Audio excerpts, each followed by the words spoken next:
swear to God, Streamlabs OBS better not just randomly disconnect. I will lose my shit. You know, you said something about not being professional podcasters. You know what else is a huge advantage to being not professional podcasters? What's that? No AI could replicate this level of unprofessional production. That's true. Okay, shall we? Hold on a second. I better. Blue Sky? Yeah, hold on. Motherfucker. It's always a different problem. It's never the same problem twice. Well, that's good. That means that you fixed all the problems. Well, yeah, but it just keeps spawning new ones. Admittedly, that's not great, but we do the best we can. Like at some point you imagine it will run out of problems. No, that is not how reality works.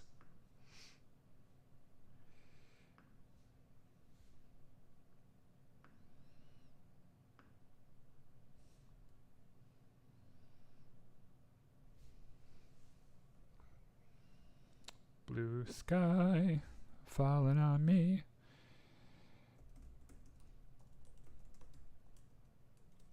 Oh, wait, right. I have to do hashtags. Not if you don't want to.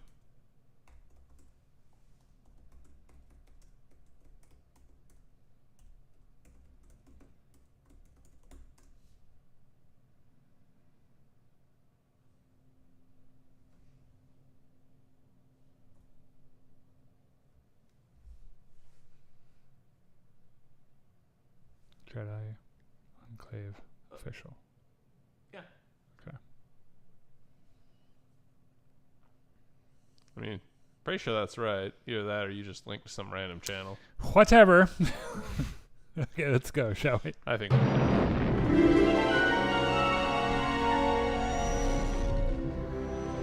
Welcome back to Jedi Enclave. I am Daniel. I'm Chris. And this is the Jedi Enclave Presents. Now, this is Podcasting Podcast. God help us all. There is no God. our weekly podcast about Star Wars news, Star Wars related things, sci-fi, fantasy. And some things that aren't Star Wars at all. Yeah. But thanks for joining us.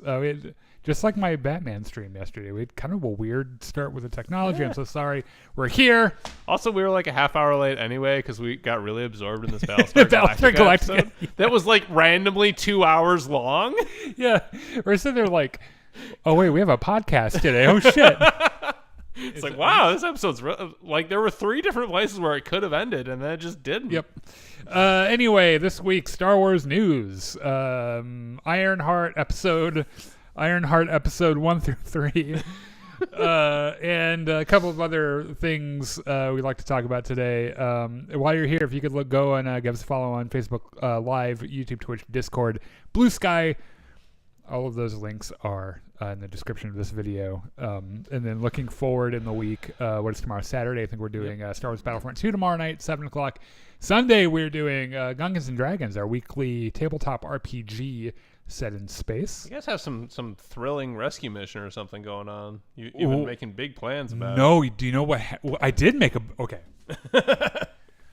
You weren't going to talk about this, and then I got you into it. No. Okay, so I am the new captain of this ship. Yes. Because our friend Sean, who played our captain, was an idiot and got himself killed. And then you pulled the old, look at me. Yeah. I'm the captain now. So now I'm the captain, which I'm pretty sure I just like weaseled my way into being XO in the first place. Like I'm pretty sure someone was like, "So who's the first mate?" And I was like, "I am." And I said it really confidently, and everyone just believed me. So now I'm the captain. I mean, it's like that movie Catch Me If You Can, right? You exactly. just pretend you belong somewhere, and everyone's like, "Okay, yeah." You say anything confidently, most people will believe you. Yep.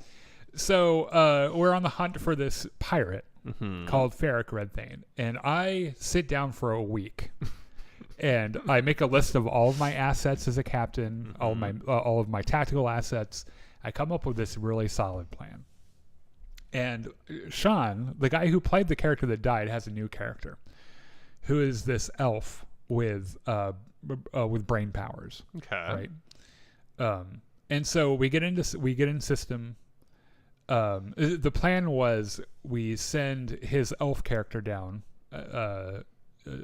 under stealth to do brain things. Well, no. In fact, no brain things at all. He was just supposed to go approach the ship we're trying to take over under stealth, create an uplink with another member of the crew who's good at computers, and we were going to shut down all the systems and then just walk in, right? So I give the go order for the operation. Everything. This is a beautifully designed, meticulously, carefully put together plan. And they establish the uplink. And the NPC character is supposed to be doing the computer things goes, we lost the uplink. And I was like, that's weird. Okay, so get the XO on the horn. Because I sent our friend April, who plays a character called Andrew, down to command the assault team. And she's like, yeah, so we had him on ship's cameras. He left the ship and then just disappeared. And we were like, what? And so why? Yeah, and so we're like, that's weird. So we gave him 20 minutes to reestablish comms, thinking, oh, well, maybe his stealth suit is working really well. Yeah. 20 minutes go by, and there's no word from him. And so I send the assault team in. Yeah. Thinking, well, we gotta do this. Or maybe he's in danger, you know. And they find the ship. There is no reaction from the ship when they arrive. And so they check it for booby traps. No booby traps. They go inside. Sean's character is sitting upon a throne he has fashioned out of the bodies of the crew. What the fuck? And has I guess attacked them psychically to the point to where they're all brain dead.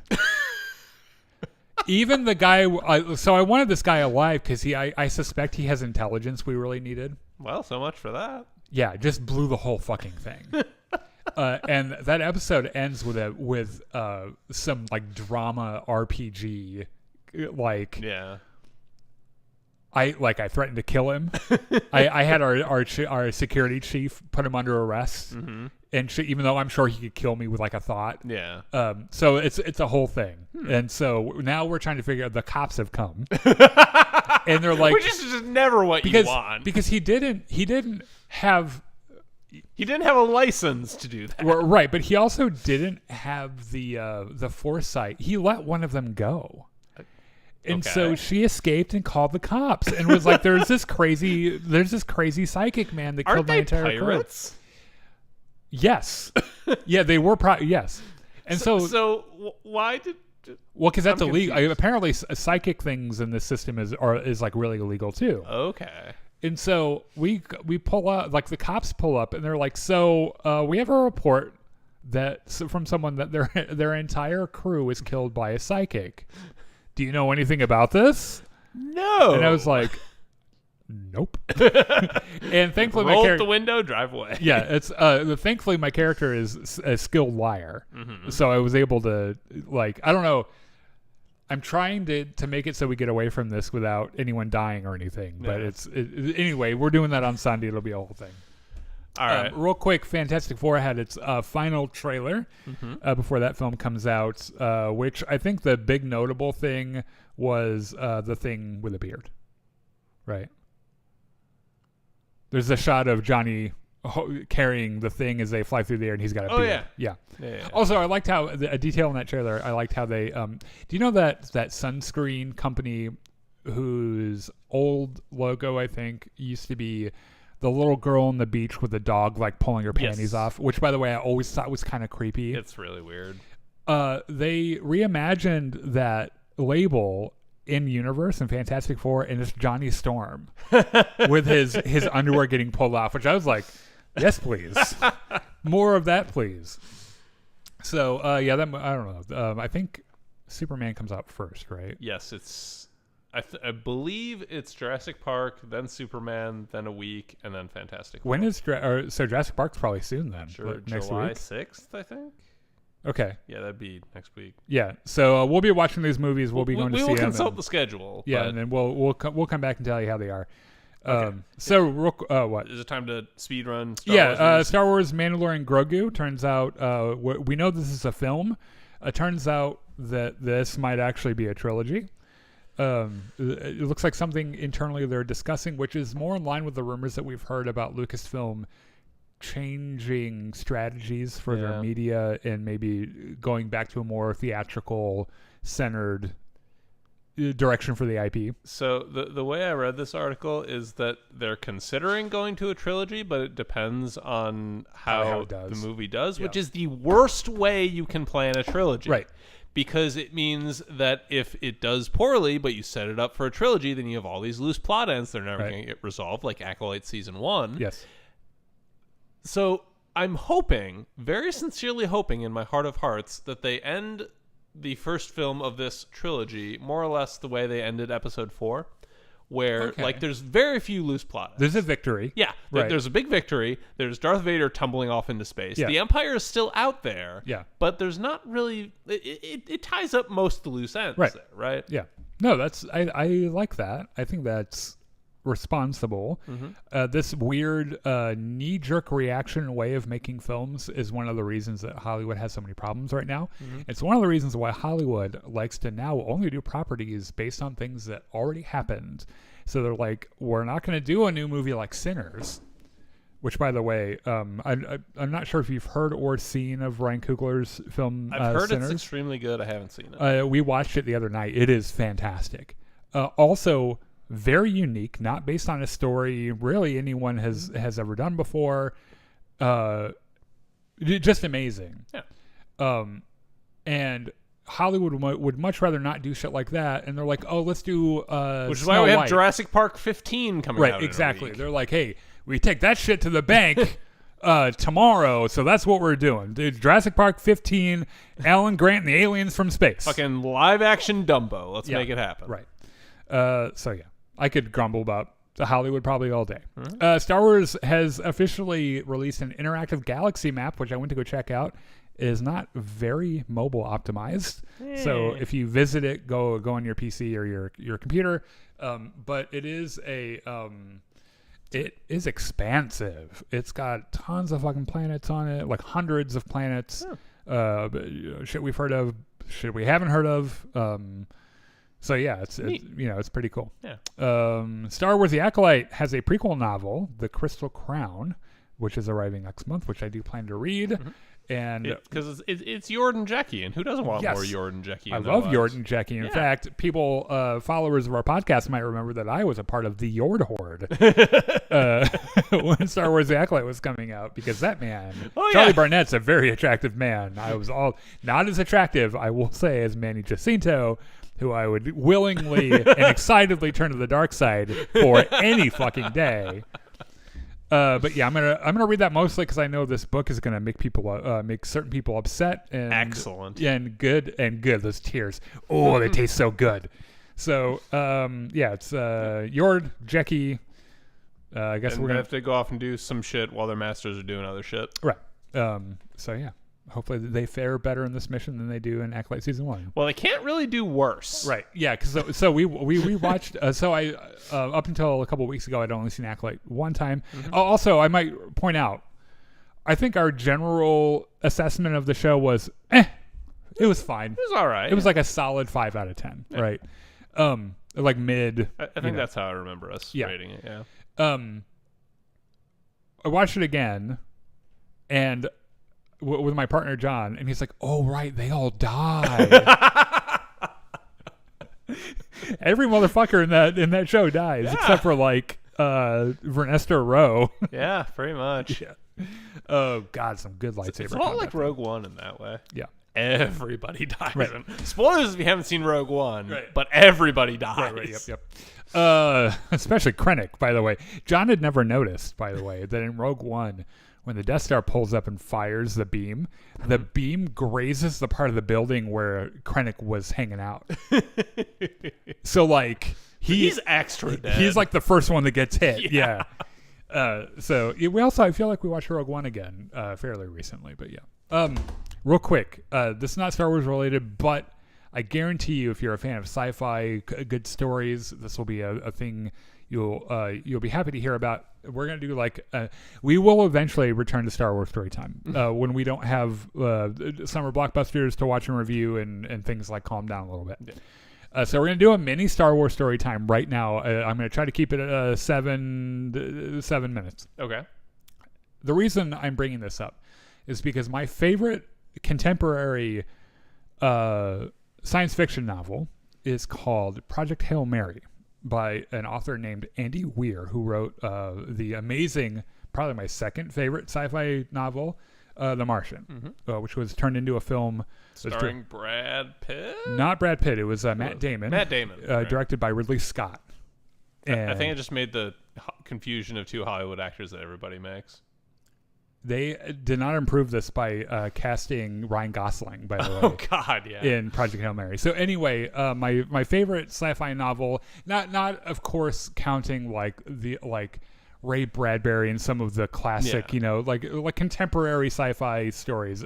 You don't need to justify yourself. Right now, some spoilers for the Martian or Project Hail Mary. I'm bringing this up because filming for this movie has wrapped. It's starring Ryan Gosling. It is coming out in less than a year, and had its official movie poster today released on IMDb. So like, I am so fucking stoked. I've read this book 4-5 times, I think. So I'm saying all this now because I know that in a year or less than a year, when I take you to go see this, you probably won't remember any of it. Okay. But we're going to talk quickly about the story because I love it so much. But it follows it's a first person narrative following the character Ryland Grace, who's going to be played by Ryan Gosling, who wakes up not remembering who he is, where he is. He has a catheter in his penis, and there's a machine arms coming down from the ceiling trying to stop him from going places. Okay. And he's like, what the fuck? What is happening? And so, as Andy Weir does very well, all of his books are stunning, problem-solving narratives. And so, he starts solving the problem in front of him. Okay, first off, there's this thing on my dick that I would kind of like to have off. Gonna pull that out. Yep. Starting there. He figures out a way to get away from the robot arms and shit. He's still very, he doesn't feel well. He's very weak. And so he regains some of his strength. The claw arms, as he's getting better, start backing off a little bit and offering him food. And so he's sitting there and he's like something falls off a table and he's like, that looked really weird. I don't know why. But that, first of all, I don't know my fucking name. But like, I think in metric. So like, I'm an American. And like, that'd be backwards. We don't think in metric or whatever we think in imperial. Okay, whatever the inferior. Yeah. Imperial. But he's like, but I'm very familiar with metric. So that makes me a scientist. Yeah, so I think I'm a scientist, and I have he has this flashback, like he knows he cares a lot about kids, but he's a single guy in an apartment, so he's like, okay, so I'm either a teacher or I'm something way worse than that. So let's assume teacher for the moment. Possibly a pediatrician. But... Yeah. So he does some tests and realizes that the gravity he's experiencing is not the gravity on Earth. Okay. And so he's like, if I'm not on Earth, where the fuck am I? I'm in space. And realizes he's on a space station. Okay. And details about his life start coming back. And he realizes that he was heavily involved in academia. Was a PhD, like a PhD candidate. Got really burned by the academic world. Was truly a genius and was like, fuck you, I'm going to go teach middle school science. And found a life there that he loved. And on a listserv that he thought he had unsubscribed from, gets one of his former colleagues, an astronomist, is like, hey guys, I have discovered this very strange thing that's happening near Venus. There seems to be a band of IR light that is just absorbing energy from the sun. And everyone's like, oh, okay, well, is that bad? And then she's like, well, it's actually like in 10 years, the luminosity of the sun's going to drop 1%. That's bad. And they're like, 1% sounds like it could be not a problem. She's like, no, we'll die. Everyone will die.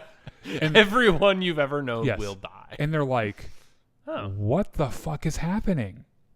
So they send a probe around Venus, they come back, and they discover a microscopic form of life that is collecting there for some reason, that is absorbing all this IR light, and they move close to the speed of light. It's like this insane thing. Yeah.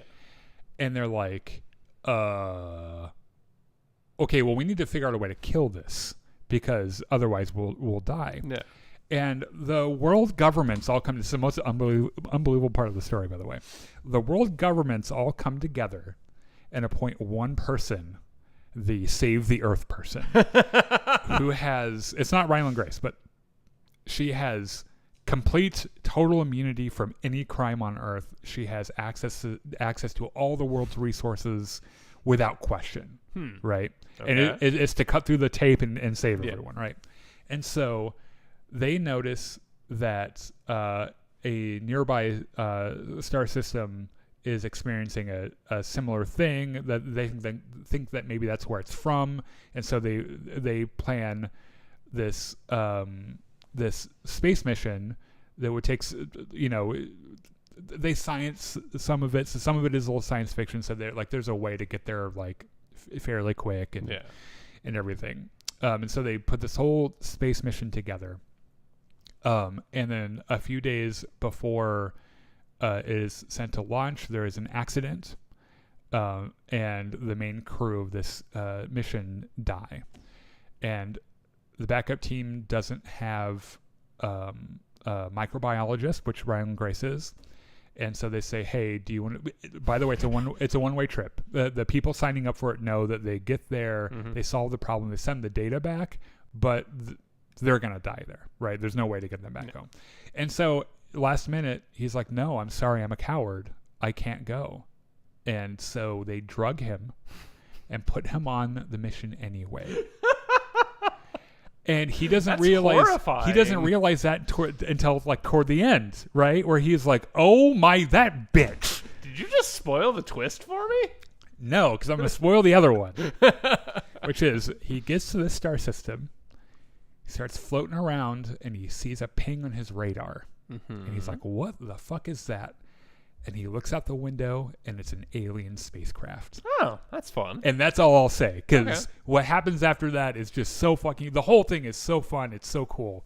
If you've not read Project Hail Mary yet, even though I spoiled a little bit of it, the rest of it is amazing. So go and read it. Good job, Andy Weir. Love you. Okay. Now... All right. Now for the meat of our program. Yes. Now, another cool thing we got to do... you and I watched the first 3 episodes of Ironheart, which premiered on Disney Plus 3 days ago. Tuesday, a couple days ago. And their scheduling for this is very strange. Yes. They dropped the first 3 episodes, and then I think the last 3 are next week. Right. So when I heard about this scheduling, I initially was very concerned about the show because I figured it was Me too. They thought this was really bad. Right. They just want to get it out the door as quickly as possible and clear the decks. I wasn't seeing a lot of promotion for it either. Except I saw some things on Facebook for it, like some sponsored posts. Yeah. So I was like, this is gonna be bad. I liked this. Yeah, I thought it was pretty good. And okay, look. So this happens to me every time a new Marvel or Star Wars thing comes out. I watch it, I think, oh, that's pretty good. And then I look at what people are saying on the internet, and everyone hates it, and they think it's shit, and they think if you like it, you're the dumbest person in the world. First, just because those are the only things they're reading, by the way, I know you know this, but like not everyone else does. That is not representative of the majority opinion. Not even the slightest. People bitch very loud on social media, and they are very good at seeming like they are many, but they are not. By the way, Rotten Tomatoes shut down their audience score bit for this show because people were review bombing it Of days course. before it came out. Because it stars black people. Yeah, no, there's no beating around the bush or walking on eggshells about it. It features people of color heavily, and people are racist. Yeah. And I mean that's literally the only thing I can say about it. That's their big problem with it is it has black folk in it. And so Rotten Tomatoes is like, well, actually this time we're turning that off. And so yeah, I like it. Yeah. It's not. I think it's better than Falcon and the Winter Soldier. At the very least, we're only halfway through it. It has a mystery in it big enough to catch my attention. Looks like those Mephisto things might be coming back a little bit. There's something going on there. They've got really interesting character development for Riri Williams, which like we have learned. Obviously, it's her show, so we're going to focus on her a lot. But we learned way more about her and what makes her tick than we ever saw in the Black Panther movie. Wakanda Forever, right? Yeah, because she kind of is a supporting character in that film. Yeah, and she's just kind of this super genius that they pull in because they need an Iron Man and they get her. Yeah, so I mean the whole thing is cool. I've enjoyed it so far. It also has the guy from.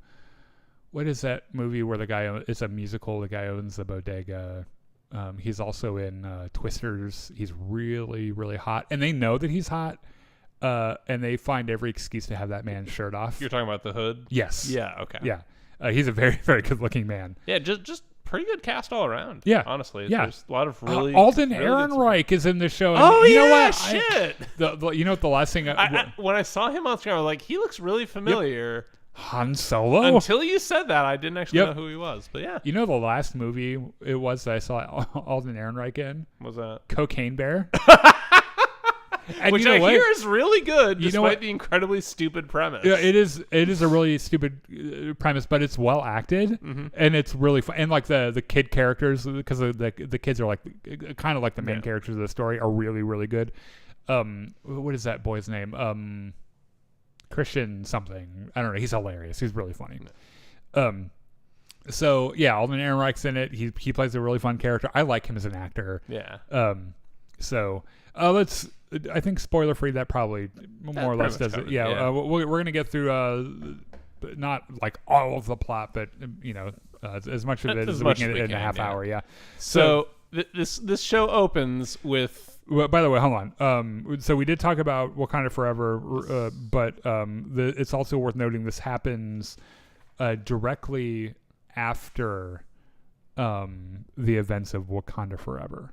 So that's where we are in the MCU timeline. So we open with a flashback to Riri Williams and her best friend Natalie filming a TikTok video. Yes. And Riri's like, when I grow up, I'm going to be bigger than Steve Jobs and fucking Bill Gates and Tony Stark and Hank Pym put together. I'm going to change the world. You are all going to know who I am. Natalie, what is your life's goal? And Natalie, God bless her, looks directly into the camera and says, I want to fuck Thor. That's in my notes. Yeah. I was like, this girl's priorities are very close to mine.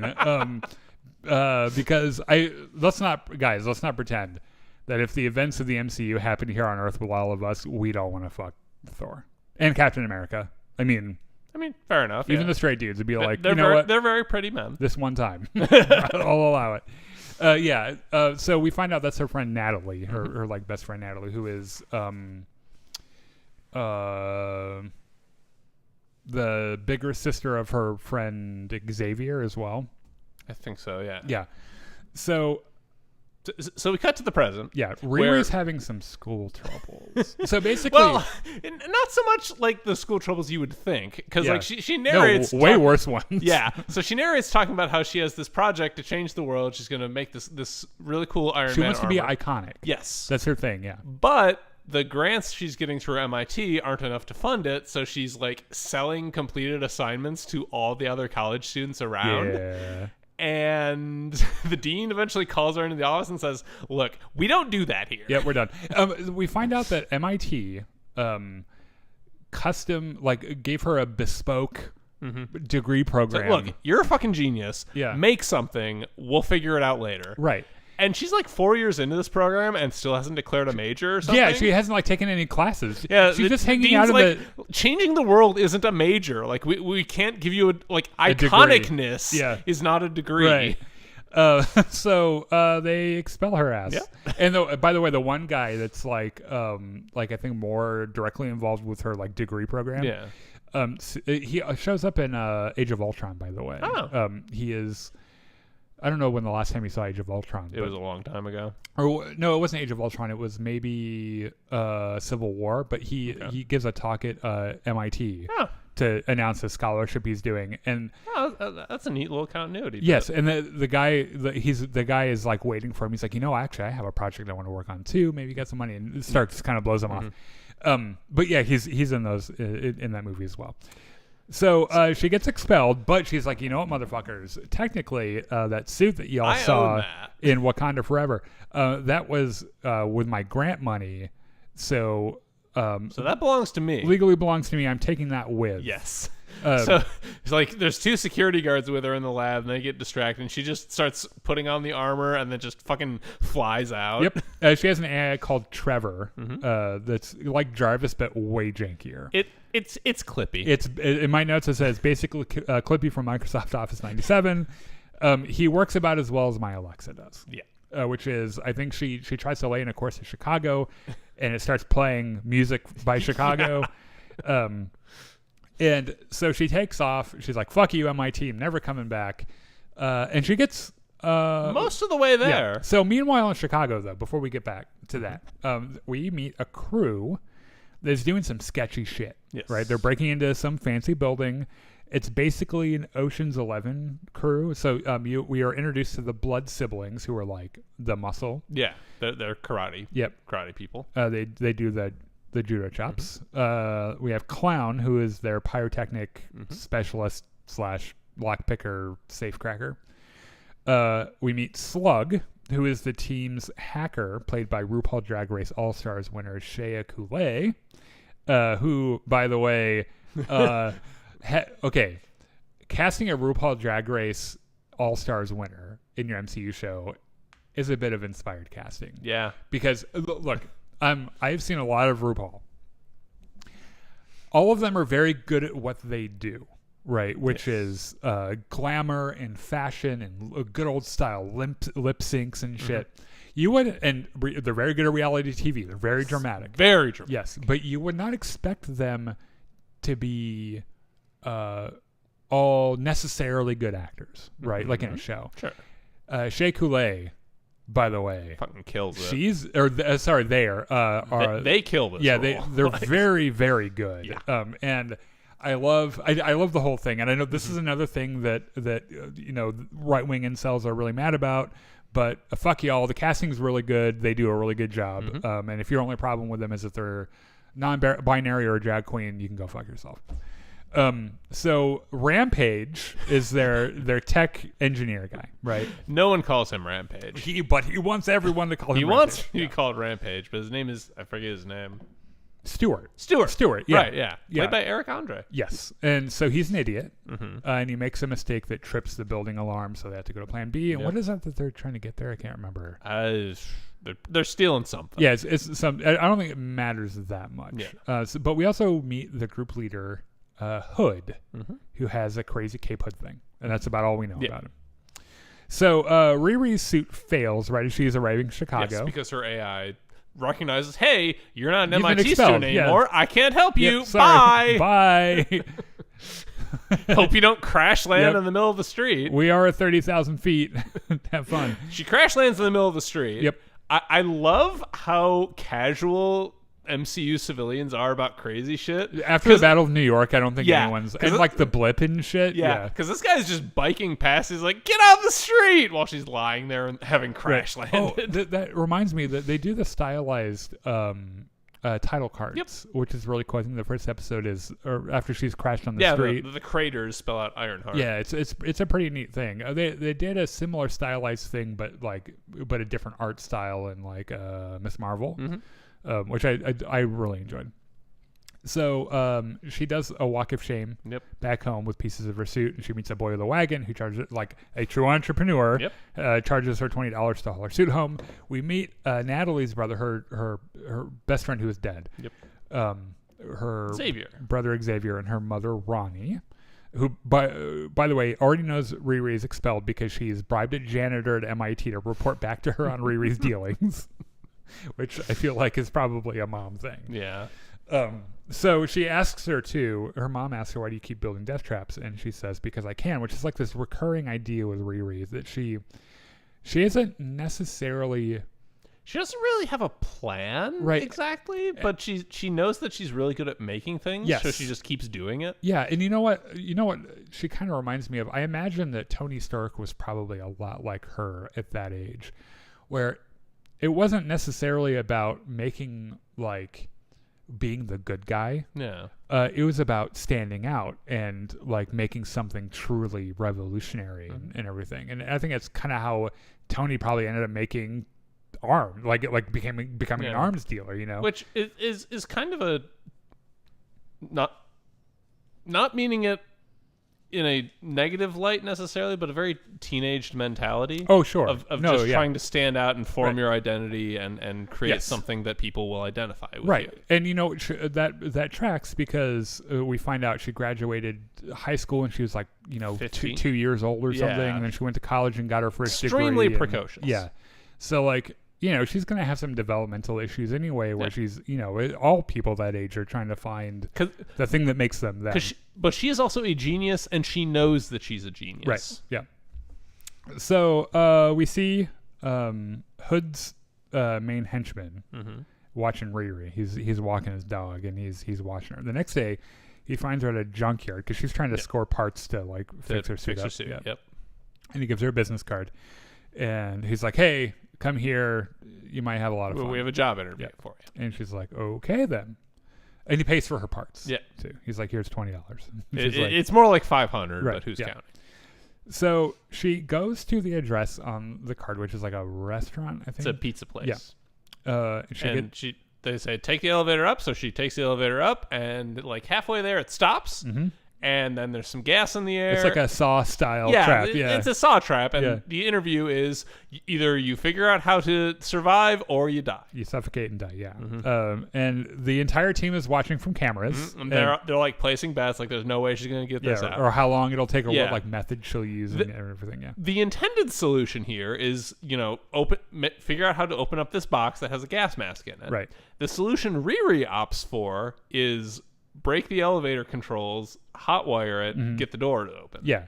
It's a very thinking, not just outside the box, but as far away from the box as you can actually stand. As far away from the literal box as you can get. So she gets out and she's like, that is the most fucked up job interview I have ever been in. I will not be working with you guys. Where are the stairs? Yeah, and they're like, we'll give you $5,000. It's like, excuse me? I'm listening. Yeah. I like how Stewart realizes in real time he's getting replaced. Yeah. He's like, oh shit, she's better than me. Oh God. Yeah. So Hood offers her a signing bonus for if she helps with a job that they need her suit for. 3 jobs. Oh, is that okay? Yeah. He says explicitly 3 jobs. Yeah. Okay.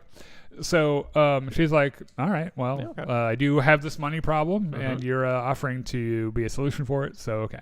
He's like, okay, but we're going to need that suit tomorrow night. Right. Yeah. So better get to fixing. Yeah, whatever's wrong with it, you need to repair that before tomorrow night. And Riri is like, absolutely, no problem. Thinking privately to herself, oh shit. This might be a problem. This suit is in no condition to be doing anything. So she goes home to fix the suit. She listens to this mixtape that Xavier gave her that ended up having voice messages from Natalie. The very first track she boots up is Xavier singing, and then this voicemail from Natalie. Yeah. She has flashbacks. So it turns out that Natalie and her stepdad were murdered in the same drive-by at his garage. And we have a little flashback toward that. It's really traumatic. She very clearly has developed some PTSD about it too. There's a couple sequences where she has straight up panic attacks. Right. We find out that Parker's Hood talks to him and seems to have some kind of control over him. Yeah. And does some fucked up stuff to his back and shit. And it's very creepy. Mephisto. Yeah. So Riri maps her brain. Yes. So Riri has more or less fixed the mechanics of the suit, but needs an AI. Good AI, yeah. She needs her own Jarvis. Yeah. So she's like, okay, let's just map my brain and make an AI out of that. So she hooks everything up, starts the program. The status bar says 4 hours. She's like, 4 fucking hours? Jesus Christ. Which, by the way, if you're mapping your entire brain, how are you going to get up? Like, how are you going to get pissed off about 4 hours? Yeah. Like, there are torrents of movies that take longer than that sometimes, like depending on how many seaters there are. Like, I would wait 4 hours for a film to download a film. You're sitting here downloading your entire fucking brain. You're like, oh, fuck you, 4 hours. So she sits there, and of course she falls asleep because it's like 2 a.m. when she starts this. Yeah, and it's 4 hours. And she finishes, and her AI assistant turns out to be her dead friend Natalie. And she wakes up, and Natalie's like, hey bestie, how you doing? And that's how the episode ends. So Riri tries to make sense of this AI that she's created, which is we find out projected from Riri's suit. Riri seems pretty freaked out about the whole thing. I think on the one hand, she has still not totally resolved Natalie, like flesh and blood Natalie's death. Right. And on the other, she's like just kind of trying to compress that into, I need an AI, but I don't want it to have this particular personality and appearance. Right. However, I would wonder maybe if another side of that was, oh my God, it's my friend. Yeah. Like, but is it? Right.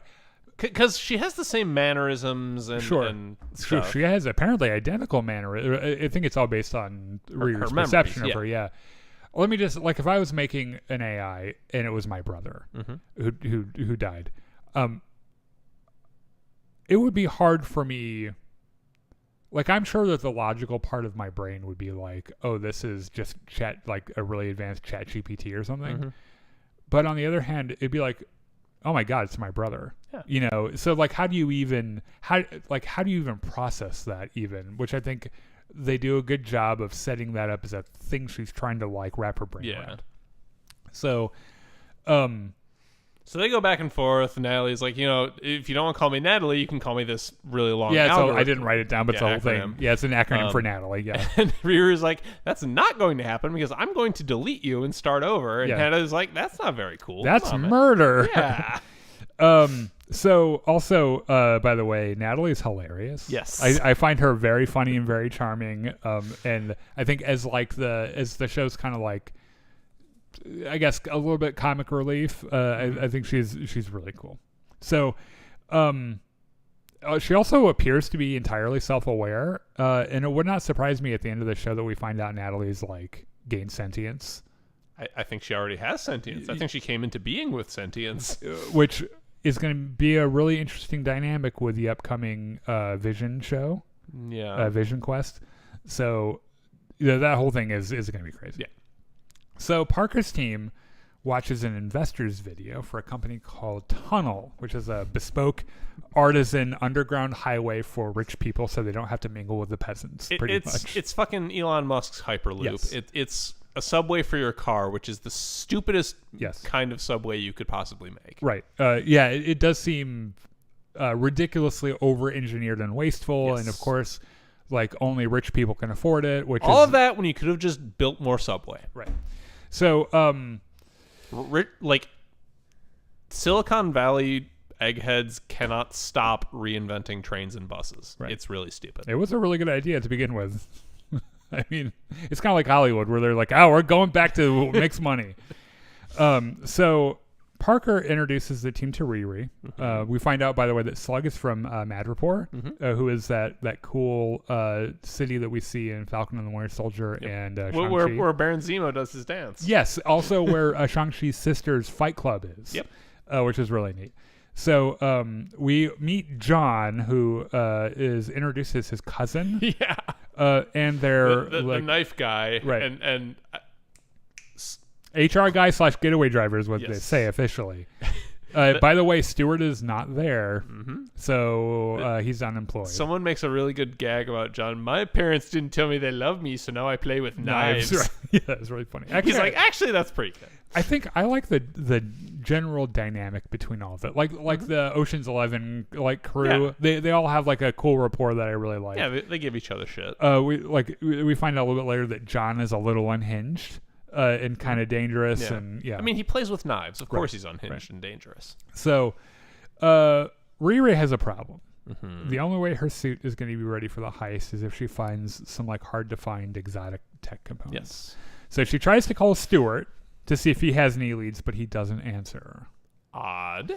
So Natalie, without being asked, scours the black market and finds a provider in Chicago. Mm-hmm. And Evanston technically, but it's close. Yeah, enough. it's like it's a bougie. It's really like rich suburb. Yeah. Yeah. So she pays Wagon Boy to let her borrow his wagon. Walks out to Evanston. She gets out on the train, goes out there to Joe's place where we meet Joe. I like that she steals a Cubs flag from the drunk. Yeah, and uses it to cover her armor.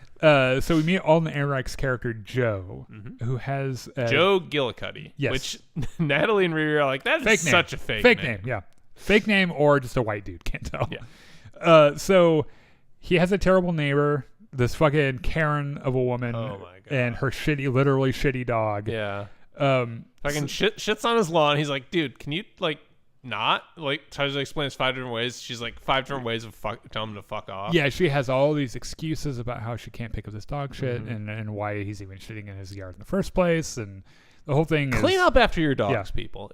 It's just the right thing to do. Yeah. Now, it's not the dog's fault. Yes. But I think that he's well within his right to kick her right in the vagina. Yeah.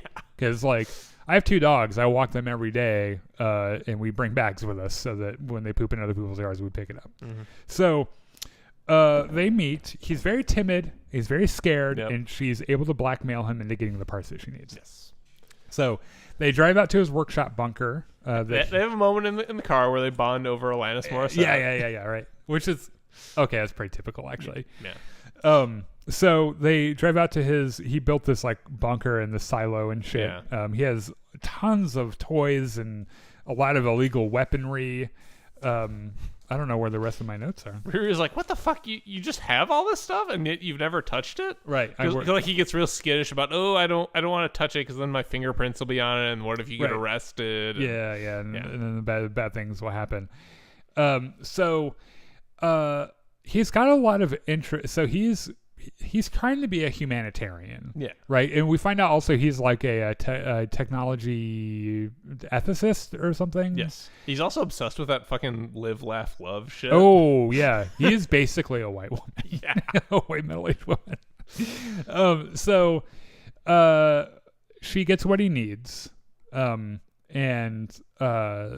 So she's able to put all the shit in. Mm-hmm. They talk. I like there's the bit about arc reactors and how you like she's like, oh, those things aren't even you don't really see those laying around. Yeah, my suit is powered by solar and wind, which yay, renewable energy. Yeah. So she fixes her suit. She turns around. She's like, sorry, I'm late for a job, and she fucks off. Yes. Right. So the heist goes as planned, more or less. Which is they're going to get the virus from Slug. They're going to create a problem that only they can fix with the bougie highway system and extort the CEO into paying them for it. Yes. So Natalie drops the flash drive of the virus and loses it. So they improvise. Yep. So they're able to shut down the system a different way, which is to dislodge one of the cars from the sleds, which triggers an automatic shutdown. And it turns out Hood was in the car with the CEO the entire time. Yes. Because he's like, look, we can tell all your competitors and all your fucking shareholders that your technology sucks and breaks really easily. Or you can sign this contract that gives my entire crew a shit ton of money. Yeah.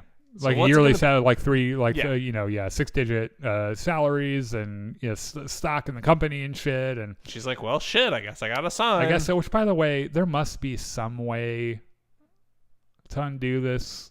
If she calls the cops and says she did it under duress. I mean, maybe, but It's kind of like that part. Number one, you're thinking about it too hard, and number two, I think it's I know. in character for Mephisto, the devil, to give you this contract that you have to. Yeah, that's a good point. It's kind of like that bit in Dark Knight Rises when Bane breaks into Wall Street and does a bunch of nefarious trades using Bruce Wayne's fingerprints. Yeah. And it's like, you don't think that they'd be like, oh, Bane did that, not Bruce Wayne.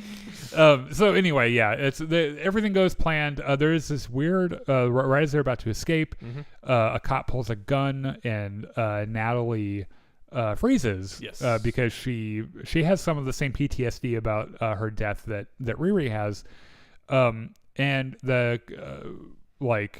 Hood shows up and fucking shoots and curves the bullet. He's able to he's able to affect the bullet and shit. And it's very strange, but all in all, everything goes about as well as it could have for this heist. So at the end, by the way, because Riri was like, Joe, you need to stop being such a pushover, grow a fucking dick and do something about it. So he runs over to one of the reasons that his neighbor couldn't let her dog shit in her yard was she had all these fancy flowers. Yeah. So he runs over with a pair of scissors and cuts all of them off. He steps in the dog shit. Right. And he gets mad. This is his villain origin moment because he pulls out his scissors, goes across the fucking cuts all the flowers off, comes out with one between his teeth, and that's when the credits start. Episode 3, We and Danger Girl, which, by the way, an excellent Ghost reference. Patrick Swayze, Demi Moore, Ghost. I don't know, I'm old, I guess. Anyway. But there's a really funny moment where Whoopi Goldberg turns to Demi Moore and goes, "You and Danger Girl." That's the reference they're making. So they're hanging around fucking Hood's apartment, celebrating with their money. Like, we're all rich, yay! Yep. They got the money gun. Yep. And they're like, I'm going to fucking open a five-star restaurant with my money. I'm going to open a fight club. And Riri's like, all my money is going into my suit to make it even better. Also, I need more than this. Yes. So there's going to be more, right? When's the next job? Yeah. By the way, turns out Clown has been trying for a long time to hack the vault that Hood is in. Yeah. And is able to do it and comes out wearing the hood. And you can tell the temperature in the room drops, and everyone realizes it's not a thing she should be doing. Yeah. I thought something bad was going to happen to her. Well, something bad nearly does. Right, but the hood was going to eat her or something. But we find out that the hood is very strange and has some weird energy qualities. And then John shows up and bashes Clown's head into a table and yells at her, and everyone is like, "Oh, that's abuse! So you can't just do that. Sorry, that's not okay. I'm gonna report you to HR. I am HR. I am HR, bitch." And so he's like, "Sorry, but don't touch the hood." Yeah. Right. Which, by the way, what's his name? Parker. The actual hood. Yeah, Parker doesn't seem that upset by it. Yeah, he's like, whatever. Yeah. So anyway, so the plan is they've got their next target, right? Their next target is this Heirloom agriculture startup that has these floating greenhouses out in Lake Michigan.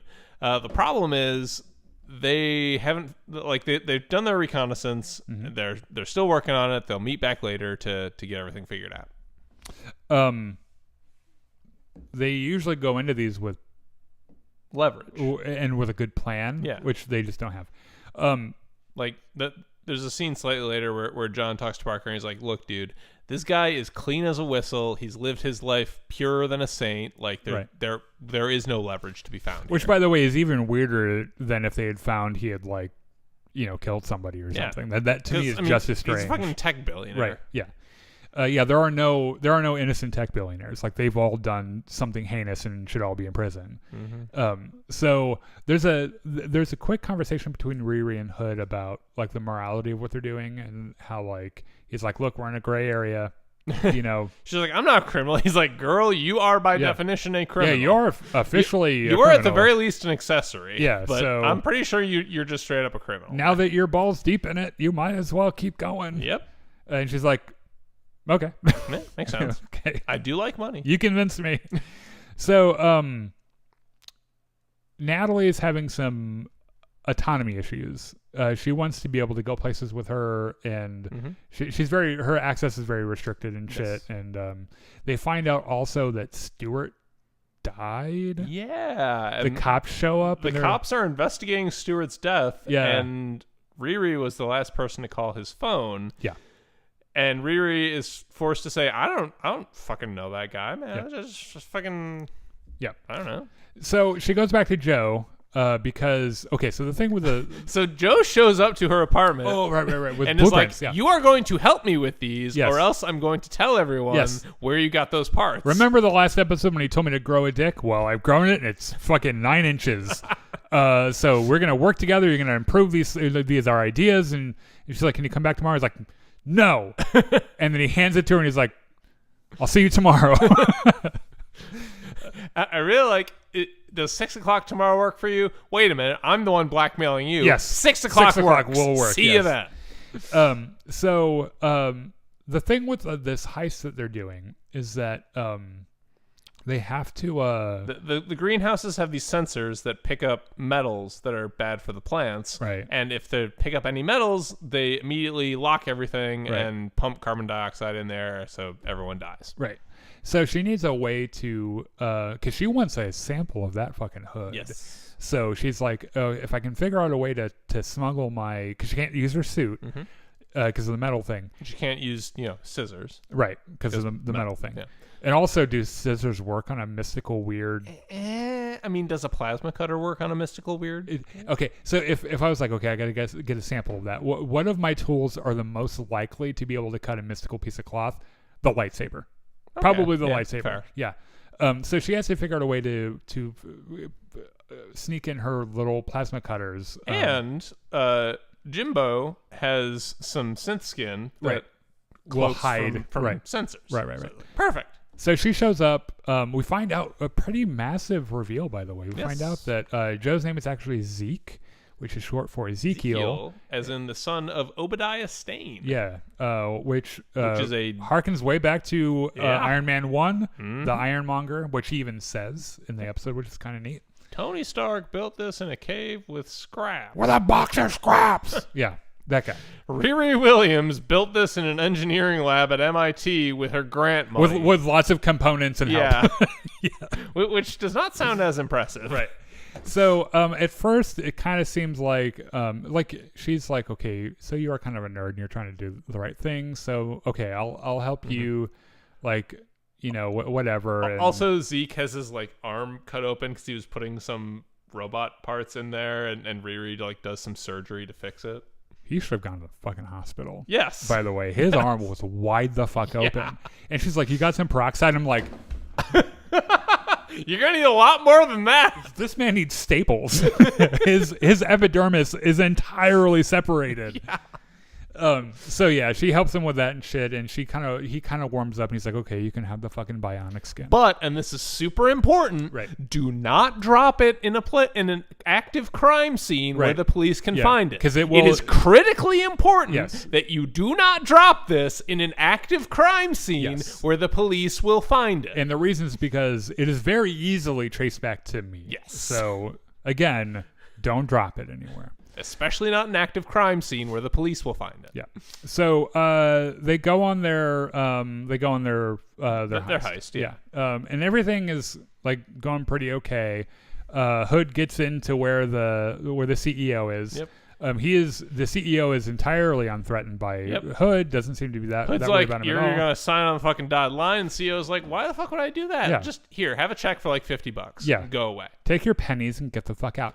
While they're having this conversation, So Natalie's in control of the suit. Riri has snuck into this greenhouse and is trying to use her plasma cutter to cut off a piece of the hood, except she has to be really careful because otherwise the sensors will pick it up. And however, no measure of caution, at least her measure of caution wasn't enough. The security alarm is tripped, and the whole place locks down.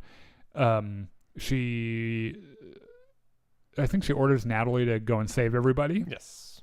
While While this is happening, Hood kills the billionaire. right, yeah, but just snaps his neck, right? I think so, yeah. Yeah. And then So Natalie saves some of the crew, like there are cops coming and shit. Yep. John gets real mad at Riri for something. So he sees that she has the piece of the hood, right, and he's like, "Well, Riri, we don't do loose ends, so I Right. guess you're gonna end up like Stuart now." yeah, right. So he admits that he killed Stewart. They get into a fight, and It's really funny because like halfway through, he's like, "Why am I getting so tired?" And she's like, "Because we're suffocating, you idiot." fucking dumbass. Yeah.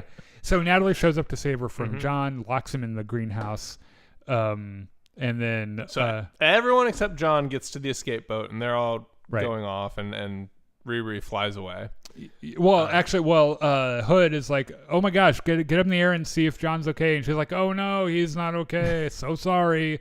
I don't know how that happened. I don't know how he got locked in there. I'm so sorry. Admittedly, she's a bit more choked up about it than Yeah. you're making it sound. Well, yeah, because when she gets home, it's like, she has. am I the baddie? Well, she has a panic attack. Right, among yeah. Not only that John is dead entirely because of her actions, but also she realizes the scent skin got left behind. Yeah, right. Which In is an active crime scene where the police will she was find it. specifically told not to do Yes. that. Yeah. So now she's got to go tell her friend, Yep. who has now newfound confidence. Who the fuck knows how he will handle that? Yeah. Hood is like in his apartment being, whispered to by the whispered cape to by Yeah. the hood, and he sees this illusion of John choking. Yeah. And then there's another illusion of Riri in the Ironheart armor. Right. And so that's Guys, it's that's right. Mephisto. It's Mephisto. It's Mephisto. Yeah. This is a really, really good mid-season cliffhanger, in my opinion. Yeah. I agree. Like, yeah. they set all this stuff up. Everything has gone about as wrong as it possibly could. And now we have 3 more episodes to see how Riri digs herself out of this. Yeah. Presumably, at least part of that will be Hood's backstory. I imagine, because we have to know what's going on. So in the comics, I think his father is in charge of all of these companies and stuff, and it's like a "fuck you, dad" kind of thing. Which I don't know if they're gonna do that in the show or not. I don't think they can, because they state Hood is an orphan. Well, or at least that actually, no. They could, on his from own. a certain point of view, that actually pretty hard. They could. In a good way, even. Yeah. So yeah, I don't know. I'm excited to see the next 3 episodes. Yeah. Don't believe what you've read online about this. This show is fine. It's good. It's good. I've been very entertained, and I'm very interested to see how they stick the landing. Yes. Christopher says, "May the force be with you, Daniel and Chris. I hope you're having a good Friday night. Yeah. Thank you both for your Star Wars, Marvel content, and other great stories you cover." Well, Chris, thank you for being such a fucking legend.